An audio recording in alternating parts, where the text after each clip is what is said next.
Good evening, everyone. Happy Saturday, and welcome to another edition of the Legal Score. I hope everyone is having an amazing final Saturday, March 2026. We are marching right on through this year. Thank you so much for everyone who is my new subscribers on YouTube as well as all the socials.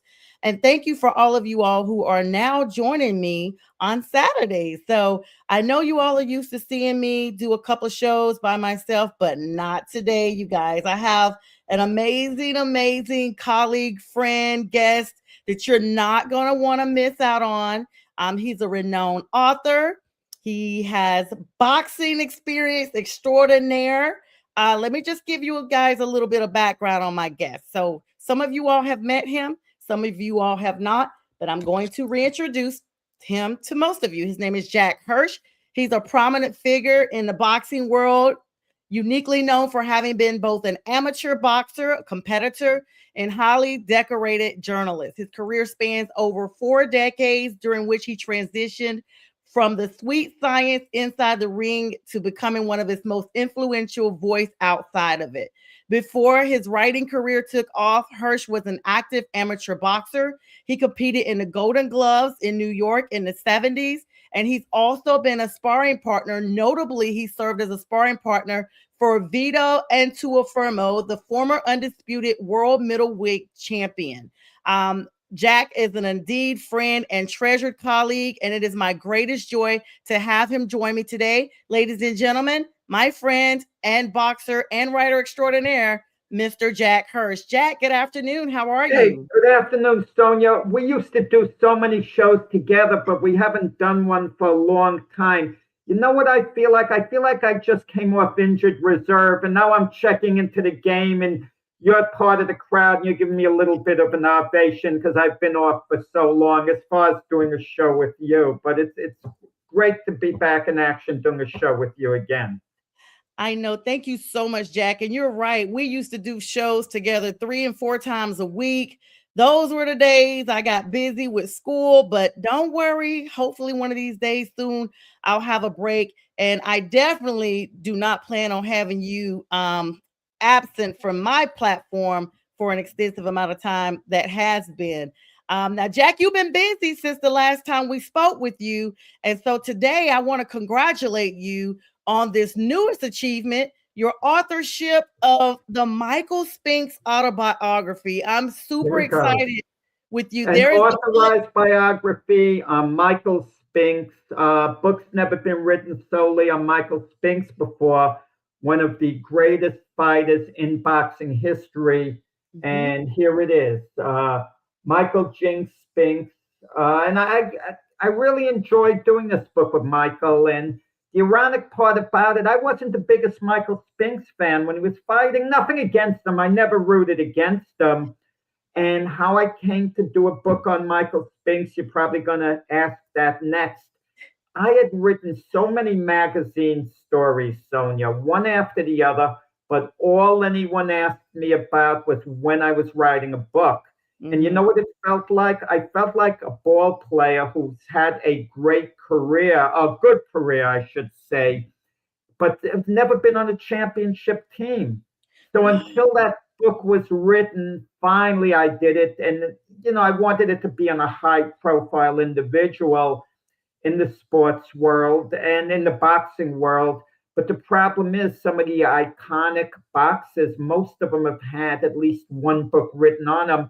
But somehow Michael Spinks never had a book written on him alone. And especially for it to be an authorized biography made it special to me. Because as you know, if someone, Sonia's a public personality, you do not need their permission to write a book on them. You could just go ahead and do it anyway. It's public Right. domain. And you know the terms better than I would, being in law school. But I called up Michael Spink's representative and I said, I'm going to write the book on him, whether I have his cooperation or not. It wasn't a threat or anything Yeah. like that. His representative understood. The only way I wasn't going to write the book on him when I made that call, if they told me he was about to come out with a book, I wouldn't have Mhm. wanted to crash the party. On moral grounds, I would have backed off. But I said, I'm going to write the book, but I'd love to have his cooperation for it to be an authorized biography. expecting the answer to be no. They said, well, let us get back to you. Let us talk to him. I get a call an hour later that Michael's on board. They put him on the phone, and it's all a go and That's authorized by our, awesome. where I was going to have his full cooperation, and I did. Yeah, so do me a favor, Jack, because I put you on the left side because I want you to hold that book up again. And I'm gonna put you on the spotlight I'll here keep for it on my just a, chin for the show or something. yeah, I Maybe want I'll make to it on me, I or want to, whatever. there you go. I want to put you on the spotlight here for all of our audience. That book is available now. Michael Jinks Spinks, authorized biography. I love how you put that, by Jack Hirsch. Tell our viewers how they can find that book, and we'll put the link in the comments a little bit later on, Well, Jack. right now, the best way to get it, you go on the Amazon or Barnes and Noble websites. It's on several other websites as well, but Mhm. those are the most common. Those are the best known. Amazon or Barnes and Noble website, and order it that way. I mean, that's the simplest way of getting it. Eventually, it's going to find its way, hopefully very soon, into the regular bookstores. That's the plan, with the publisher. But it just came out now, so the best way to order it online to get it quick, yeah, the quickest way possible. I love that. And congratulations again, Jack. I'll have you hold that up again a Yeah, little and bit that's later back on. there, Michael Oh, Jinks things yes, I with the love glove. that. All right, y'all heard it here first. Jack once again has done the most. And Jack, this is really big. I mean, this is not your first authorship by a long shot. But you're the president of the New York State Boxing Hall of No, Fame. no, that was just You temporary were as president of New York State Boxing Hall of Fame. I was a six-term president of the Boxing Writers Association of America. okay, That I took great pride in. The other thing I did just temporarily, stepped in for a little like an while. interim. But it Hmm. meant a lot to me being president of the Boxing Writers Association of America. The 8 years before I became president, I was a vice president, then 6 years president. I'm on the board of directors. I'm the equivalent right at this moment of, let's say, Secretary of State, Okay, of the boxing writers right now. I have a lot of clout, a lot of pull, thankfully. I love The it. president, Joe Santoliquido, values me tremendously, and I appreciate that. I love that. And everyone coming in, please say hello. We see you watching. We see you on YouTube and here on the socials. Please say hello and greet us this afternoon with Jack Hirsch. Jack, are you still the senior American correspondent for Oh Boxing yeah, News? yeah. That's been since 1989. The senior American correspondent. It's called now Boxing News Monthly. At the Hmm. start of 2026, Hmm. it got switched over from a weekly print publication, and they have an online site too, to a monthly, and they added a lot of pages to it as well. So it was called Boxing News all the years, but now it's called Boxing News Monthly. Yeah, it's a great publication. It's based in the UK, but it Yes, goes that's what I was gonna say. It's worldwide. UK. That's Yeah, awesome, Jack. Now, I know that, as they say, birds fly south in the summer and well, in the winter. they do. And The summer and winter. it's the winter. It's the winter. Let them Everyone go to knows. heck where they want, the birds. Who cares?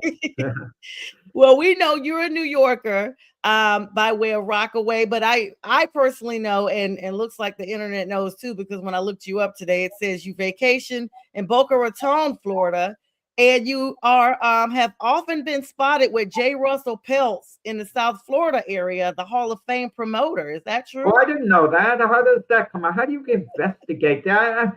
I meet Russell. He's next town over to me when I'm in Florida for the winter. I came back to New York a little early. I had some business this particular year, but I was there in Florida. I meet with Russell. We get together for lunch. Now, there's a legendary promoter.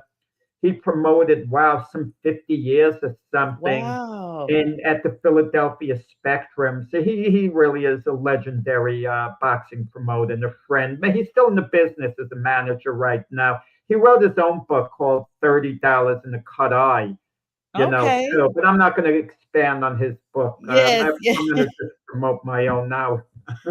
Yeah, now beyond boxing news, I know that you are a contributor a lot to the Fight Journal and also Boxing News Online.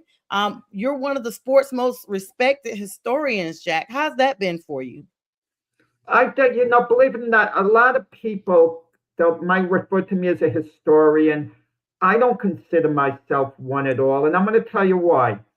Being knowledgeable in a sport doesn't make someone a historian as knowledgeable as they might be. And I'm not saying I'm so knowledgeable. There are people out there who could tell you what went on in 1913 a little quicker than I could, for example. But I'm pretty knowledgeable compared to the vast majority of media members of fans. Okay, Mhm. I'll put it that way. I'm not going to be overly modest, but a historian compiles data, and their data is very organized. Okay, they could look something up a snap of the finger. My material's all over the place. I'm the equivalent of, Sonia, you could relate to this, not you yourself, of an attorney who has things all splattered all over the office, and they're Oh searching to boy. find their files. That's Yes. me with my boxing stuff, but it doesn't matter because people aren't calling me to look stuff up. Because usually a lot of things I have up here, number one, and number two, things have changed in society where where things would have to be put away like magazine stories for research, and that's still important. Old stories, you can look so much up online these days. Mhm. It's Yep. incredible. Yeah, you can, and that's really big. I mean, it's so funny how these years fly by, and honestly, I actually have a fear of being that disorganized attorney, Jack, because I know how I am when I'm working on projects or whatever. And I remember my first job out of college. I worked for this law firm, and this paralegal came into the office. And everyone knows I'm from North Carolina. I'm from a rural area, so I had never had exposure to anybody really in the city. And I moved to Richmond, Virginia, right out of college, and that was the city to me. And the girl came in, and we're still connected to this day. So, Alex, if you're watching, you'll remember this. And she says, "Are all these items on this desk yours?" And I'm like, "Yes, I'm just trying to get everything organized." And she's like, "Oh my God, please just go make stacks of everything because Chris is going to come in here and he's going to go crazy because he feels like if your desk is cluttered, that means your work product is going to be cluttered. There's no sense of organization." And at 23 years old, right out of college, I never forgot that. That was a lesson that stuck with me, and every job I've had since, even if it involved a lot of files and papers, I've always made a mental note that once you take everything out, just make small stacks because I never wanted anybody to come in and say that it looked like I was unorganized. And I've worked for attorneys that I've literally almost fallen in their offices because there's stacks of files all over the floor, and they know where the stacks are, and they'll say, "Go to this stack this far from the wall and pull this out." And you're like, "How do you know these things?" So I definitely, just a little plug there. I totally get that, but I know you are very meticulous just from the exposure I've had with you over the last couple of years, and I just know that that's not you. So maybe you're not in the age group to be a historian, but you've been able to preserve the history of the sport itself, and that's very highly commemorative and plausible. So thank you for that, Jack. Let's talk a little bit about your book, Michael Jinks Spinks, an authorized biography, just released on March 3rd here. Now, this book is the definitive account of the life and career of Michael Spinks. Jack, you actually in this book demonstrate decades of old school reporting and personal relationships within the sport to chronicle his unique journey, including the historic rise he had from the Olympic gold medalist to the first reigning lift heavyweight champion to win the world heavyweight title, as well as two fight series against Larry Holmes. You documented those, and you took a deep dive into Spinks Jinx and his life outside of the ring, actually written with the cooperation of Michael himself. How was that? And can you How go did into? you get that material? I didn't know that stuff was out for someone to look up now. Wow, you're I have good. How did listen. I have my ways of finding out things, and no, I Yeah, didn't. No, I didn't Google it. I went through research channels. So, cool. Because my publisher sent me the press release, which looked pretty good, was 90% good, but I wanted it to be tweaked, and I gave it to them a week ago, and I'm still waiting to get the darn release back for them to for me to approve for them to send out. But sounds maybe like they you need to send it get me out. to do it for you. Yeah. Oh, please tell me. But what was the question? I'm sorry, So Sonia. I was just wondering, chronic going back in history and looking at Spink's jinx, as well as taking us through some of his personal relationships, as well as his journey as a champion, from light heavyweight champion all the way to the world heavyweight title, and the two fight series, the major series against Larry Holmes. How was that, actually getting this all pen to paper? How long did you actually take to work on this project, Jack?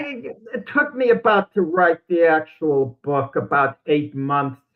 The writing itself was secondary, but I wanted to be meticulous, so I watched a lot of old fight films. Now, Mm-hmm. every fight film I could get on Michael, a bunch of interviews from the past on Michael. I knew a lot about him as was, but all the little details, getting in touch with people to talk to, like old opponents, people involved in his career. Oh His wow. brother, his brother Leon, who had passed away, but I spoke to Leon's, former wife and so on, and just everyone who I thought had some type of link to Michael that would be worthwhile. But in some cases, I didn't speak to everybody because it was an authorized biography.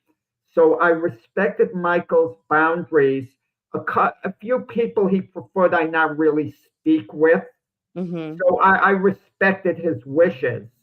Okay. And there's certain things too, like that I wrote about in the book. They talk about fighters, whether they have dementia, this or that. And Michael was tested yearly at the Cleveland Clinic uh, for that particular thing. It's a program that they have where they test former fighters, and Mm-hmm. they have HIPAA laws. Even though I'm his biographer, I have to go on what he tells me. Wow. I can't start investigating, or if he doesn't want me to speak, like I said to any individual, I can't call that. It wouldn't be ethical if I called that individual and tried to get some information, against his wishes in any way, shape, or form. So I Right. cooperated with Michael. He understood to a point because I told him at the beginning of this book, it's not going to be a fan book. I'm not going to be a Mm-hmm. fanboy. There are going to be parts of this book and times you're going to feel tremendously uncomfortable talking to me because the questions I'm going to ask you, I'm going to make you feel tremendously uncomfortable. And I expect you to answer those questions very honestly. And I said, once in a while, I'll adhere to your wishes and not put something in once in a while. But Mm-hmm. that's only going to be like a rare request. And you're going to have to limit the amount of times you tell me you don't want to talk about something, I shouldn't put something in. And I said, some topics are going to be important enough where I'm going to insist they be in. And we had a contract that said, really, I have editorial control, that I would have editorial control over the book. But I would respect his boundaries. And I did. There were some things like I don't want to get into the particulars who he asked me not to talk to or so on. And, Mm-hmm. and interviewing people like old fighters, this and that, you had to take into consideration who may have been affected by their years in the ring, Right. who I could have talked to, who I couldn't talk to. And most people would talk on record for the book, but there were a few people who really didn't quite want to talk. I mean, and that's their right not to talk if they didn't want to. Absolutely. Yeah. I mean, and hello to Anthony, Azam, and of course our affiliates over at All Things Football from Ladies Perspective. Thank you for coming on and saying hello. They do. Um, Jack, that's definitely understandable because and I'm sure you are aware of this. if someone wants to sit down and write a biography about your life, there's going to be things that you're just like, yeah, let's focus a little bit more on this and less on that. Or if you're me, I'm going to say, I don't want you to write about a certain segment at all. I, I got to tell you the funniest thing. I'm going to share this here. Thank you. Yeah. Michael's now, one of the chapters was on Flo Anthony. She's had the craziest relationship with Michael. She was a publicist in boxing amongst other things, and she was a gossip woman. I got to be Mhm. careful. I can't say gossip girl, a gossip woman, like for the New York Post, amongst others, and for all these shows like the Ricky Lake Show, etc., etc., etc.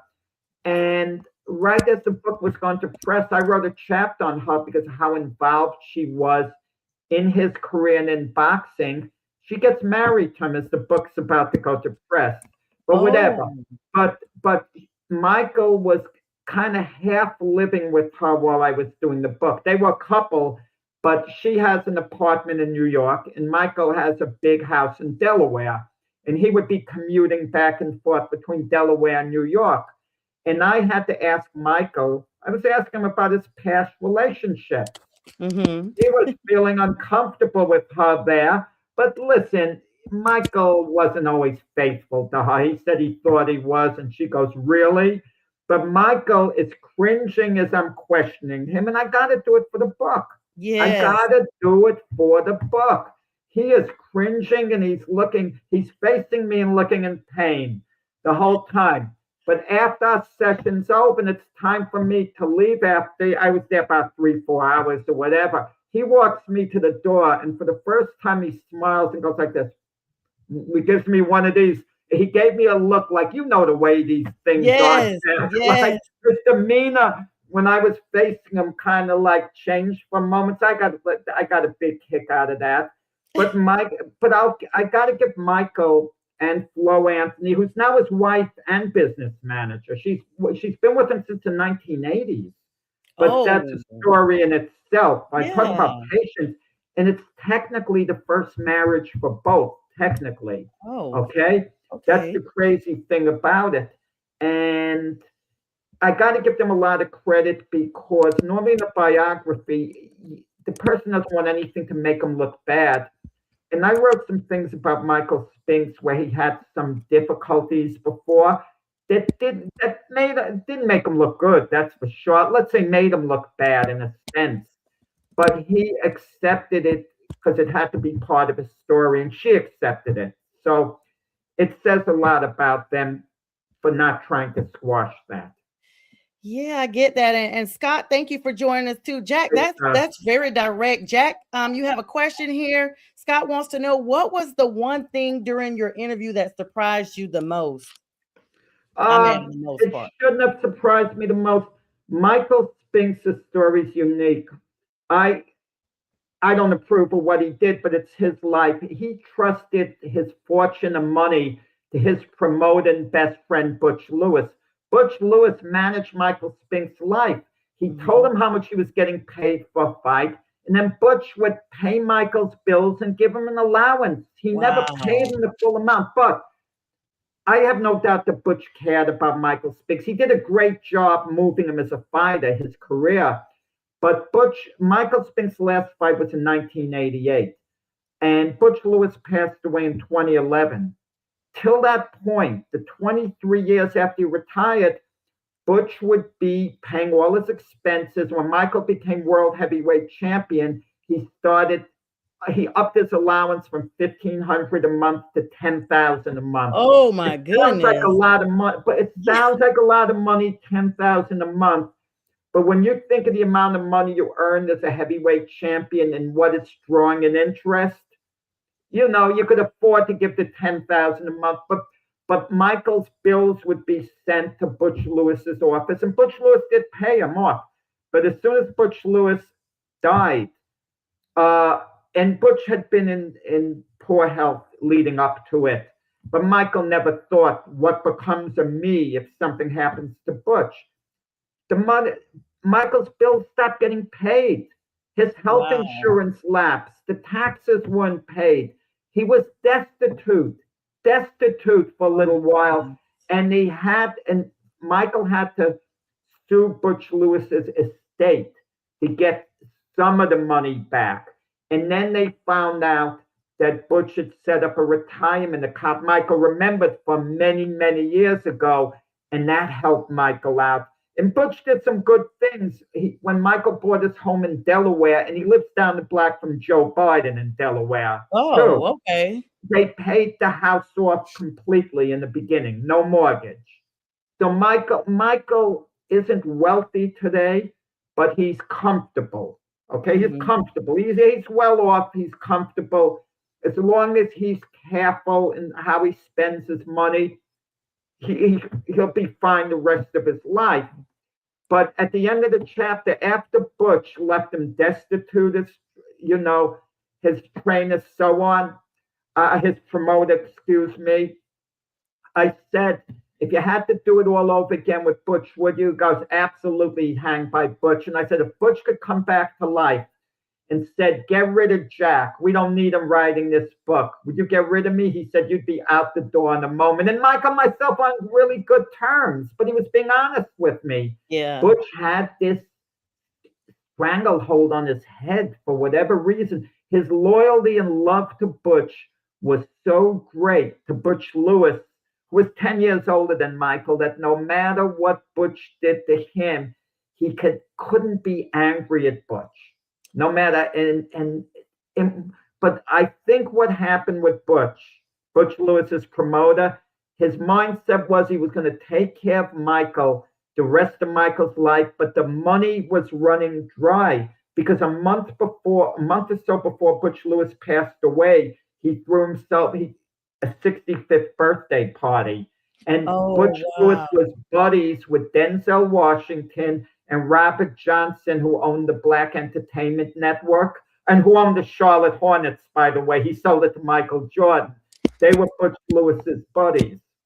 And he made this big bash for like $100,000 and reportedly went into Michael's life insurance policy to pay for it because Butch had power of attorney. Oh, wow. And hello to James. Hey, J-Train. J-Train coming on. Yeah, that's a good one. Dysfunctional. Yeah, I mean, dysfunctional if you trust anyone outside of your spouse in a great marriage to handle all your money. That is a no-no, because I write in the book, eventually, you know what the mindset becomes?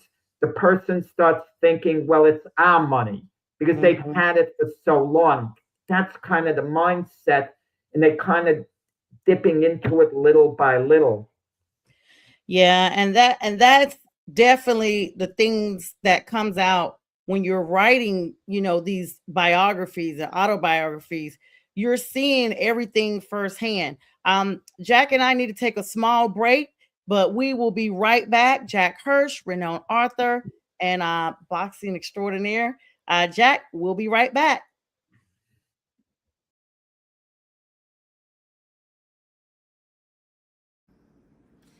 Hey everyone, it's Pearson. I'm so blessed to have been crowned 2026 Miss Jabberwock, and I just want to say thank you so much to everyone who has supported me with fundraisers or just donations in general and everything, including my parents and also Sasha for using her platform and also helping me as well. Just thank you so much. All glory to God. Thank you.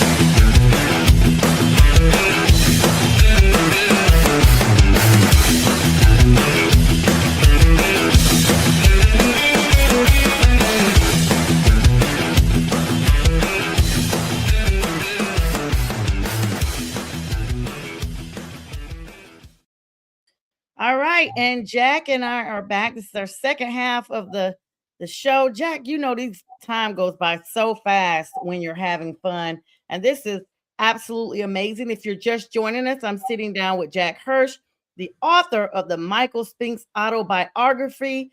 He's going to give you a little bit more information as we get ready to wrap up in the end about how to purchase it once again. Having a great conversation here. Jack, you've talked about some of the background on the book. But in general, you've written thousands of articles. But why was now the right time for the definitive authorized story of Michael Spinks, in your opinion? It it just happened. I happened to come upon Michael Spinks as a topic by chance, and I don't know why it took me so long. Why? And I don't know why someone else didn't take the initiative with all the great authors and write a book on Michael Spinks. There was one book written many years ago called One Punch from the Promised Land. It was a book on Leon and Michael Spinks, but Michael wasn't interviewed for the book. He Mhm. wasn't interviewed for the book, and I don't believe Leon was interviewed for the book, even though it was an excellent book. It was an excellent book, and I recommend someone, get that book as well.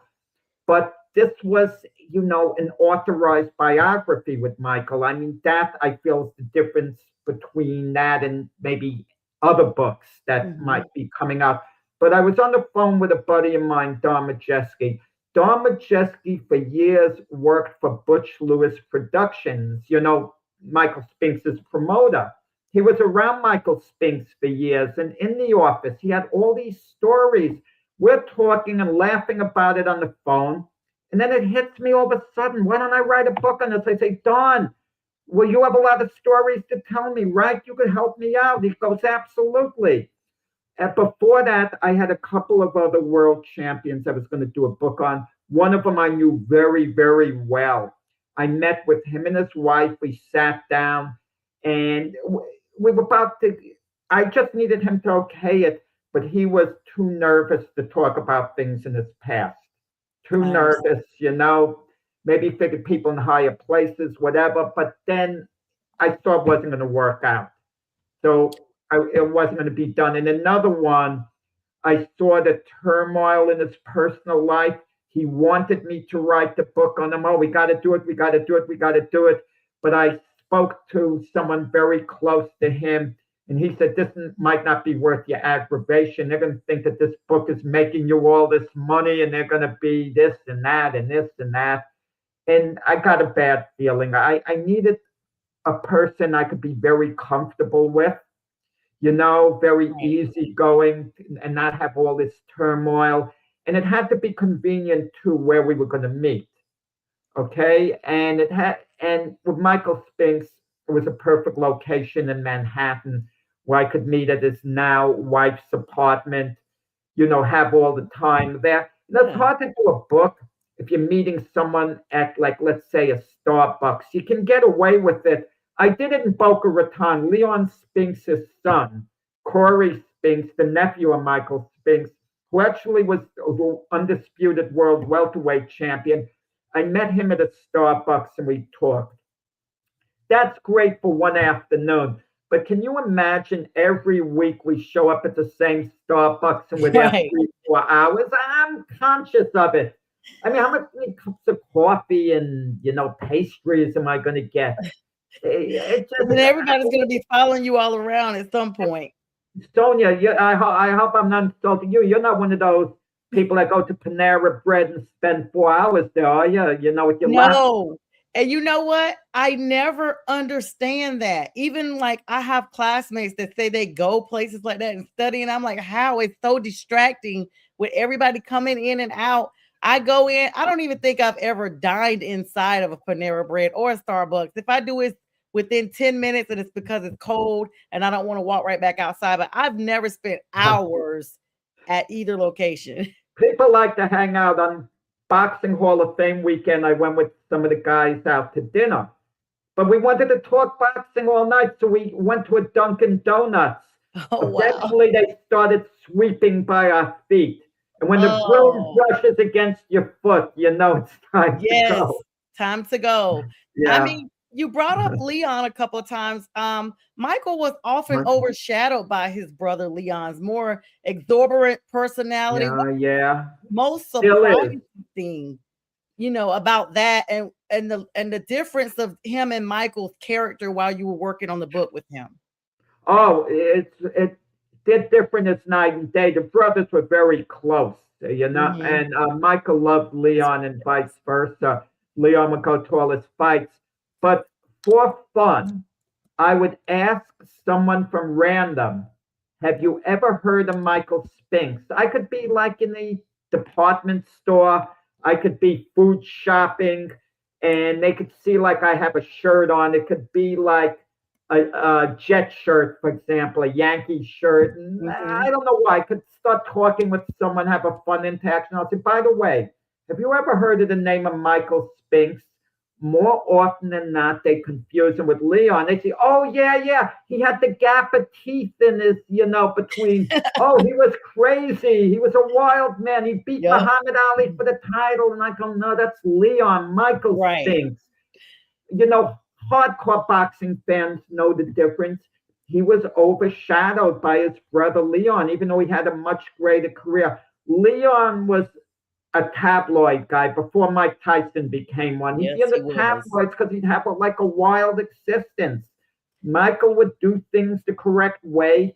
Leon really wouldn't quite do it that way. Michael was also known, unfortunately, the only fight he lost his last fight when he got knocked out by Mike Tyson. Mhm. So a lot of people remember that, but when they rate him as a fighter, thankfully they give Michael Spinks a pass on that.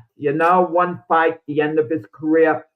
But the image of it is that Michael Spinks froze in that fight. He was scared. So when he admits he was scared to a degree, but he was Right. scared in other fights as well. And Michael Spinks doesn't have an ego at all, Sonja. If you told him, I think this guy was a better fighter than you, he'd say, yeah, you're entitled to your opinion. It wouldn't bother him. Most athletes, it bothers. They want to be Mhm. rated as, the top guy. But Michael genuinely doesn't care, how he's rated. He wants people to have a good opinion of him, but he doesn't get hype about things like that. Yeah, that's funny. I wonder how his family felt, their family felt, two brothers, both of them professional boxers. Did he ever say, that they were fighters growing up, got into a lot of fights, and so that's how they got involved in doing something Oh yeah, professional? yeah. That's how he got into boxing. He told me, Michael, he was the terror of his family. Even though Leon was like 3 years older, Michael used to be beating up, his siblings. Mhm. I don't know how viciously, but he had this kind of sixth sense of, showing he's the boss. One day, Leon snapped, and Leon put a beating on Michael. He really beat him up good. And Michael was impressed. He goes, "Wow, how did you learn how to fight like that, Leon?" He said Leon was putting all type of moves on him. And Leon Oh, told him he's been going to the boxing gym, and Michael begged Leon to bring him along, and Leon did. The brothers were very close. They always were very close. well, that's definitely good. Now, moving in a little bit to focus more on Michael. Now, you titled part of this book Jinx, which refers to his devastating right hand. In your opinion, where does Michael's right hand rank amongst the greatest power punches in history? One of the best. One of the best. You talk about the Sphinx Jinx, and yeah, I mean, tremendous. He could hit. He could hit hard with both hands. He hit really hard with his left hand as well. It, it rhymed nicely. Mhm. Sphinx Jinx. So Yes, it kind it of, thinking of a title of the book was difficult. I couldn't Mhm. think of anything. I was thinking of Michael Spinks, history making champion. These cliches are so Yeah, common. So I thought finally, let me keep it short and sweet. Michael Jinx Spinks. I love that. Short and sweet to the point, an authorized biography. Why come up with, necessarily a fancy title, per se? I mean, I couldn't think of one. I'm sure there's one out there. maybe a year or two from now, a certain title is going to hit me, and I'm going to think, oh, that would have been good to use that title. But I'm happy with the title as is. Now, I personally love that. And it's like you said, it's short. People will remember how to get it. It rhymes, it's catchy. And so you have to think about things like that. Now, his move from light heavyweight to heavyweight to face Larry Holmes. Let's talk about one of those matches he had in 1985. This was a historic matchup. Can you take us through the atmosphere in the locker room or the press row that night? Yeah, Michael was trying to do something that was never done in boxing history, become the first light heavyweight champion to win the world heavyweight championship. And every other light heavyweight who tried before had failed. Billy Conn came a little close until he got knocked out by Joe Louis. And it was thought that Michael was going to be overmatched. Now, he brought in Mackie Shilstone. Mackie Shilstone actually worked with him as a light heavyweight, and they transformed Michael's body. Michael was ahead of the time in the way he trained. Boxers would train in a long, slow distance. They do their road work, long, slow distance. They had a traditional boxing workout. Oh, you hit the speed bag, you hit the heavy bag, you jump rope, you shadow box, you spar. The typical things. Michael would be doing intervals on the track. He'd be doing special type of weight training. He'd have a special type of diet. And Michael always had to make the 175-pound light heavyweight limit. When he fought Larry Holmes, he was 200 pounds for that fight. He actually 199 and three quarters. We break it off to 200 pounds. And that was shock number one. And people thought it was artificial weight. But Michael just was like in great, great shape. And he wasn't confident at first he beat Larry Holmes. And he signed for the fight. He says to Butch Lewis, do you think I can beat him? He had doubts. But when Butch said he could, Michael says, okay, let's go out there and try to do it. That was his attitude. And the fight is also known, the first Larry Holmes fight. Larry Holmes is 48-0. He wanted to tie Rocky Marciano's record of 49-0 in that fight, and thought Spinks would be an easy opponent. And Larry Holmes did talk to me for the book, and he said he thought he could just lay on Michael and tire him out. Oh, wow. But it was a close fight. Michael justifiably got the decision. The rematch was another close fight. Could have gone either way.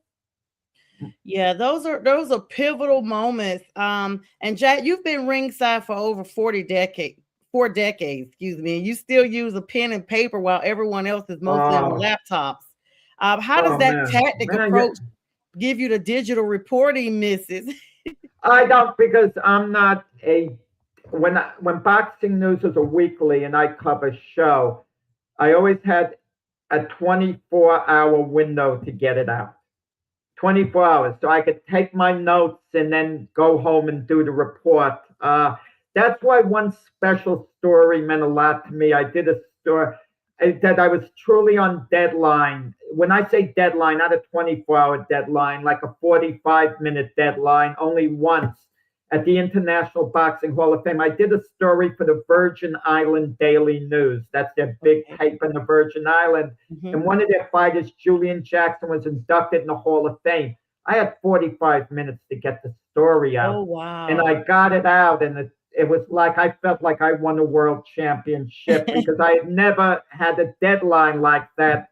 And I remember just sitting there, out at a cafe, having my meal, just looking out, feeling so good about myself. But I've had a 24-hour, window usually in the past with Boxing News when it was a weekly. If there was a show on a Saturday night, they really didn't need it until very early in the morning, Monday, meaning Sunday night, my time. So I always had a gentle deadline. Yeah, those deadlines are something, and kudos to you for getting that done in 45 minutes. I can only imagine Yeah. You had to be like, your blood pressure had to be through the roof because that is less than an hour. That is extremely That fast. was a quick one, but that was important to me that I actually showed I could do it. Otherwise, I'd always be wondering, was I a deadline guy? You know what the difference was? I compared. I'm like a middle distance slash marathon runner, and those are like, and then you tell me, and those guys can't run 100 meters and compete at all. But imagine one of them could compete in 100 meters, not win the race necessarily, but not get blown out. That's what it felt like. I was running 100 meters, Wow. speed, and yeah. Wow. Well, I and we love know track you. and field, by the way. Yes, and I know you still run and all that good stuff, Jack. So that's a great comparison there. Now, just want to go down memory lane for a little bit. You saw the Ali versus Frazier duo in the Garden in '71. How did that Sitting in the single night last change? row. Teenager sitting in the last row. Wow. How I got a ticket to that fight is crazy. Tickets sold out like that. That was the greatest sporting event in history by far. I Mhm. mean, like I even refer in the book when they talk about the Tyson Spinks fight, trying to compare it to Ali and Frazier. I was polite by saying that's a major stretch. Mhm. If and I'm Spinks' biographer.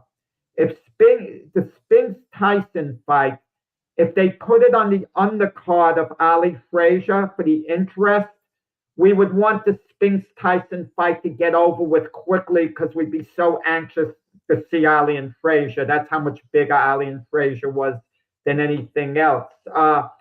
But so what happened? It was $20, for a seat up in the rafters. It sounds like peanuts, but tickets were priced 20 to 150 at that time. This was 1971, and I sent the $20 in the mail a couple of days later.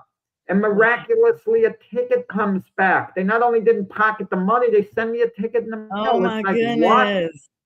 And years later, I found out how I got in. I was close with Tommy Kenville. He did public relations for Madison Square Garden, for the Knicks, and for boxing, so on. And he was handling ticket requests with others for the fight at the Century Ali and Frazier. He said that we sold out immediately in a snap of a finger, but there were a few seats, single seats scattered in the garden. Oh He said, wow. and he said, because you asked for one seat and by chance we took your envelope, you got a ticket. It was like the biggest fluke, he said, that you got a ticket for the event. But I'm going to tell you something, a story. That Ali Frazier first fight was the most exciting day of my life. I'm not saying best day. Wow. There's a difference between exciting and best day. Most exciting Right. day of my life. Listen to this. 50 years to the day, 50 years to the day, I had a grandson born. Talk about Oh, karma, 50 years to the day.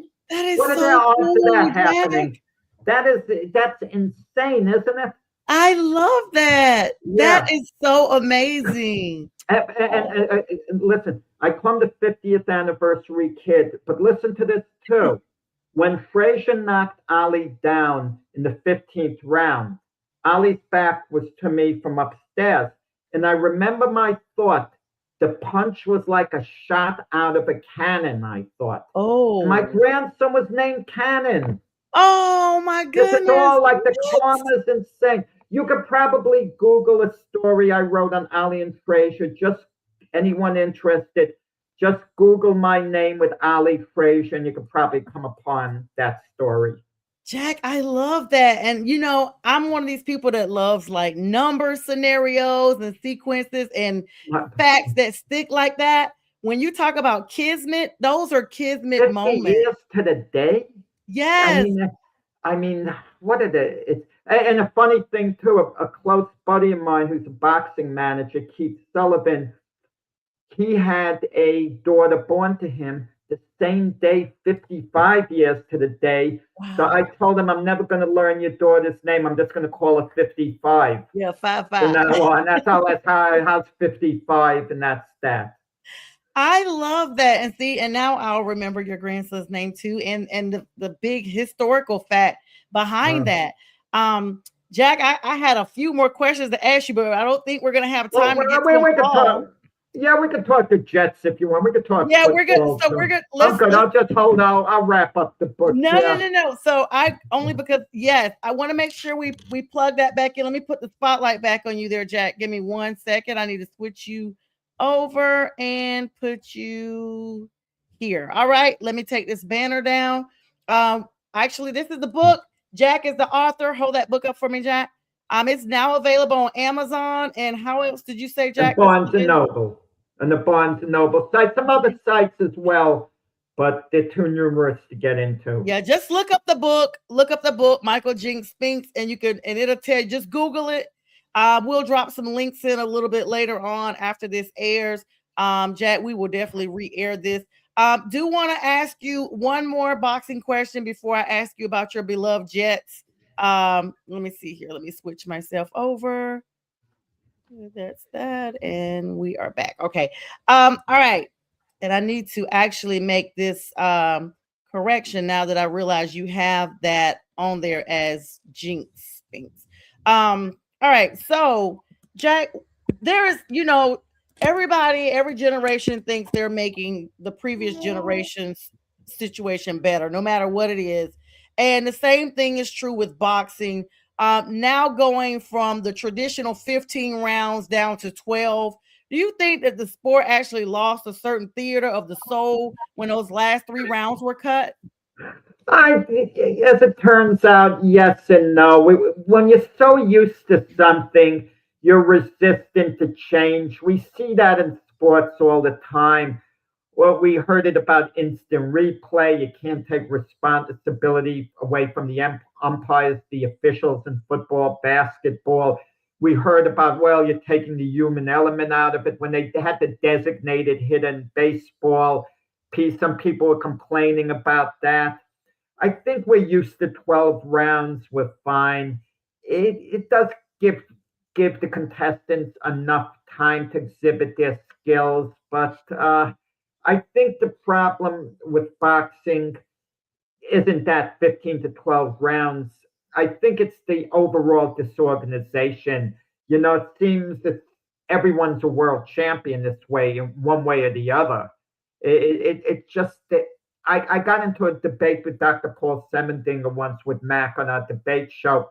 Which sport had a greater history, boxing or baseball? I argued on behalf of boxing, in which you had great champions ahead of baseball. I could say Jack Johnson was the world heavyweight champion in 1908. I Mm-hmm. mean, what was going on in baseball back then? And nothing that historical in comparison. But now I'd advocate for baseball because boxing is so screwed up now. The way the sport is, they have a fight tonight. Sebastian Fondura against Keith Thurman. Keith Thurman's had two fights in Yes. 6.5 years, and it's on pay-per-view. Are they kidding? I don't bother to get these.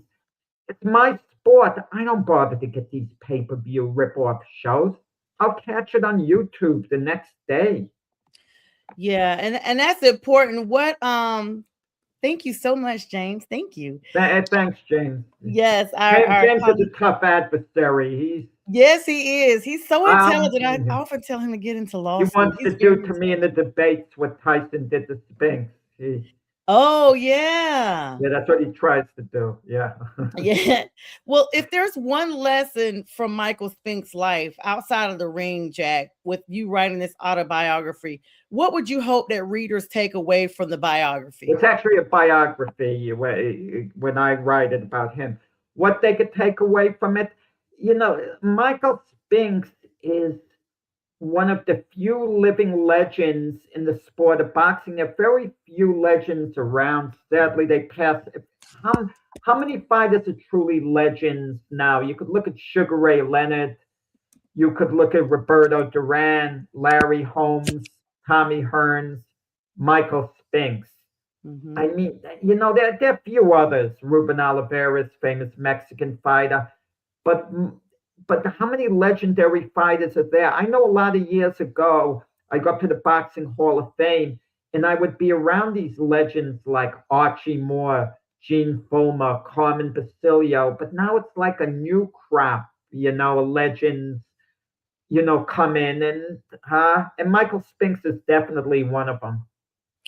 Yeah, that's definitely good. And of course, you being an educator in the NYC area for over 30 years, I know you had interviews at night while you were educating during the day. Well, I know that had to do something with your interviews as you know well. what I'm proud of? You know what I'm proud of, kind of?